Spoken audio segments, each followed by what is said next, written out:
ভাবে আওয়ামী লীগের নির্বাচনের আগে একটা কাউন্সিলিং বোর্ড হয়, যারা ফার্স্ট হয় তাদেরকে দলীয় প্রতীক দেওয়া হয়, নৌকা দেওয়া হয়। কিন্তু আমি ফতেহাবাদ ইউনিয়ন কাউন্সিলিং বোর্ডে ফার্স্ট হয়েছি, কিন্তু আমাকেও দেয়নি। 3 নম্বর এক মহিলাকে দিয়েছেন টাকা খেয়ে। আওয়ামী লীগের উপরে নেতারা চোর, তারা দুর্নীতিবাজ, ঘুষখোর, রাস্তাঘাটে যেখানে পাওয়া যায় সেখানে চেষ্টা করা। আজকে দুধ দিয়ে গোসল করে আমি আমার আত্মাকে পবিত্র করার চেষ্টা করলাম।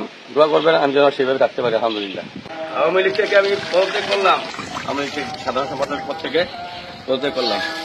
রাজনীতি আওয়ামী লীগের নয়, শুধু কোন দলের লেজুভিত্তিক রাজনীতি করবো না, পাঁচাটা রাজনীতি করবো না।